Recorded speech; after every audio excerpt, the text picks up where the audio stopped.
Saya lanjutkan yang tadi ya, saya ulang yang dari persamaan 2 tadi. Jadi ada satu persamaan yang pertama adalah ini, persamaan yang kedua adalah ini. Jadi dimana saya nggak usah jelaskan lagi. Lalu untuk yang ini kita kembangkan dari persamaan yang kedua. Persamaan yang kedua dia XYT, Y dalam kurung XT, T dalam kurung XY. Jika ininya adalah sama dengan 0 tanpa ini, dan semuanya kita kalikan dengan dau, maka semuanya harus dikalikan dengan dau. Tetapi yang ini kita kalikan dengan dau. Nah, yang di sini kita kalikan dau terhadap apa? Terhadap yang disesuaikan dengan yang sebelumnya. Yang sebelumnya ini adalah bagiannya X, yang ini adalah bagiannya Y, yang ini adalah bagiannya yang T. Berarti yang di sini adalah terhadap DX, terhadap DY, terhadap DT. Agar semuanya dau X ini hilang, maka kita kalikan juga dengan dau X. Yang ini juga hilang, maka kita kalikan dengan dau Y, begitu pula dengan ini. Sehingga setelah kita turunkan, maka ini dia akan menjadi YT, maka dia akan menjadi XT, yang di sini dia akan menjadi XY. DX-nya kita turunkan, tulis lagi, dy-nya kita tulis lagi, dt-nya kita tulis lagi. Setelah itu selesai.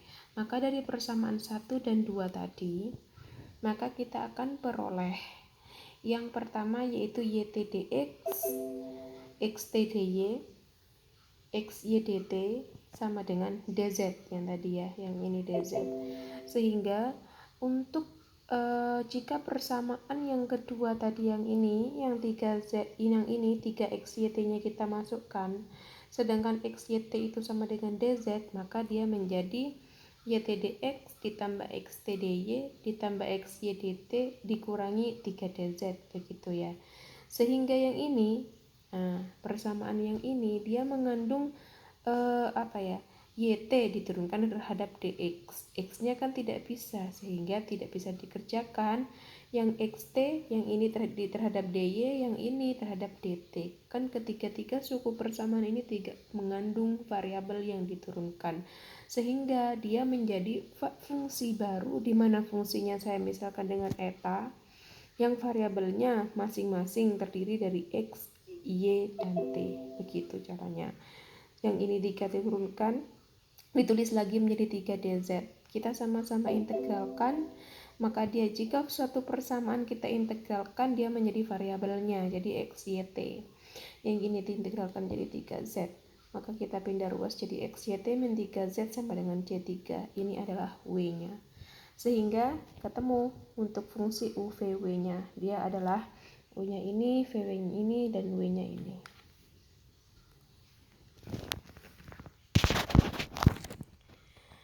Next, untuk kasus yang ketiga, di mana dia itu dia terdiri dari tiga suku persamaan sehingga menyelesaikan U dan V. Akan tetapi ini kasusnya juga mirip dengan contoh kedua, saya ulangi lagi biar lebih paham.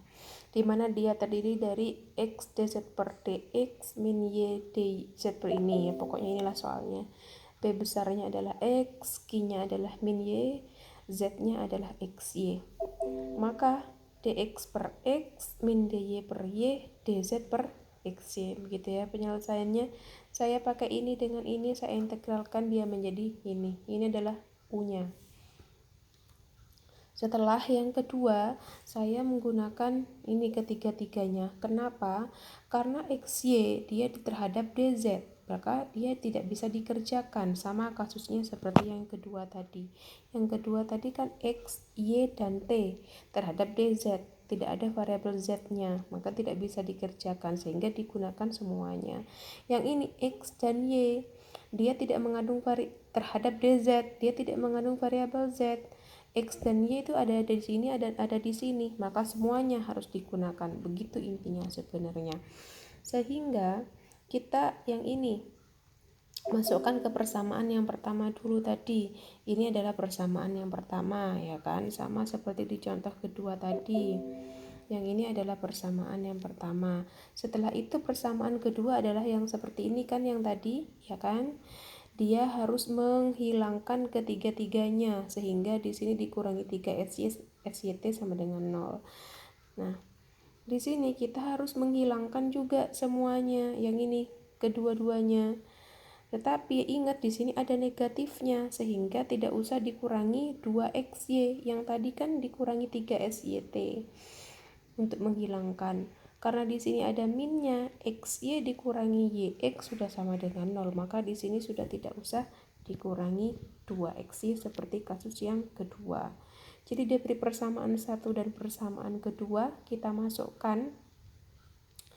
Yang ini jadi YDX sudah ketemu kan, yang tadi itu berasal dari mana seperti di kasus 2, yang ini XDY, yang di sini DZ, sehingga yang ini ditambahkan dikurangi DZ, ini dia menjadi fungsi baru yaitu eta XY dikurangi DZ sama dengan 0, sama-sama diintegralkan jadi XY plus 1 C1, yang ini Z plus C2, maka ini adalah V-nya.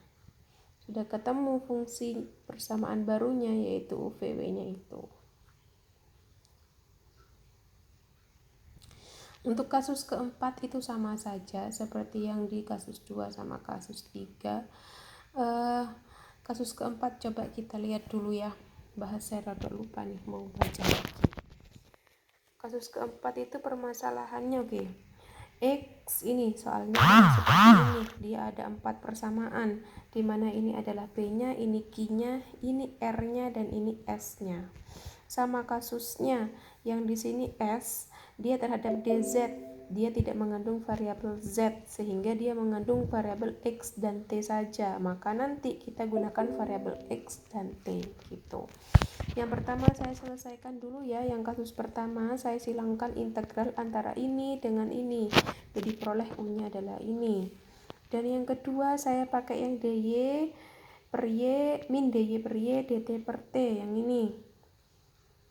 Jadi dia menghasilkan V-nya adalah ini. Dan yang ketiga tinggal variabel yang xt. Variabel xt berarti kita yang gunakan adalah dx per x dt per t. Jadi yang ini kita menggunakan dx per x dt per t karena variabelnya xt. Yang dilihat berarti ada satu persamaan, dx per x dt per t ditambah sama dengan dz per xt, ini persamaan pertama. Yang ini adalah ini persamaan kedua. Persamaan kedua tadi harus disamakan kan dengan 0. Jadi di sini adalah xt tx 2xt untuk menjadi 0 dikurangi 2xt sama dengan 0. Jadi persamaan 1 dan 2 ditentukan, maka di sini terdiri dari tdx sama dengan x dt sama dengan dz, yang ini. Dia kan sama saja dengan contoh 3. Contoh 3 adalah yang ini, yang ini. Berasal dari mana? Nah, berasalnya yang tadi, yang ini, dari sini. Setelah itu kita selesaikan, maka di sini tdx ditambah xdt dikurangi 2xt. Xt adalah dz. Sehingga kita integralkan, dia akan menjadi eta xt diintegralkan juga 2dz, pengintegral hasil integralnya xt 2dz, maka w-nya adalah ini. Sehingga sudah ketemu UVW-nya adalah ini. Jadi ya, sudah untuk metode Lagrange. Jadi minggu depan kita UTS. Sekian, Assalamualaikum warahmatullahi wabarakatuh.